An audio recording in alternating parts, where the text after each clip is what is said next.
Goeiedag, ek is Wessel Oosthuizen, ek is lid van AgriZerust. Die vraag wat altyd gevra word, wat doen die organisasie vir my? En hoekom tree ons nie op waar die staat hulle plig versuim? En hoe verteenwoordig hulle ons in hierdie opsig? Ek het die behoefte na aanleiding van die byeenkoms wat ons gehad het, waar lede en nie lede teenwoordig was, en waar ons breedvoerig ingelig is deur die bestuur van Agri Noordwes, van die take waarmee hulle elke dag besig is.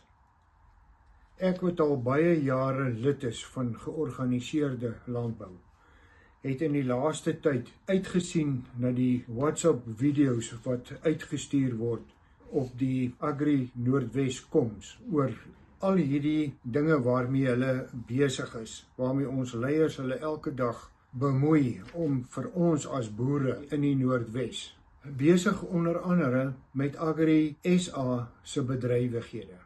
Die RPO se taak teen back and closure, onderhandelings met Eskom probleme en rekenings, staatsdepartemente soos waterwese, die inkomstediens, polisie, die paaie, om maar net 'n paar te noem.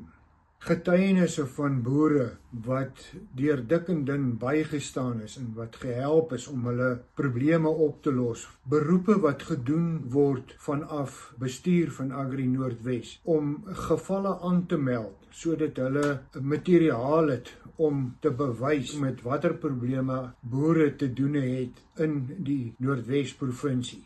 Ek hoop dat my paar woorde wat ek na aanleiding van die vergadering wat ons gehad het, dit elke een sal aanspoor om 'n lid te word van Agri Noordwes en ook uit te sien na hierdie WhatsApps wat gestuur word, om te kan sien en te kan beleef waarmee Agri Noordwes bestuur hulle elke dag mee besig hou in hierdie uitdagende tye waarin ons is hier in Noordwes. Dankie.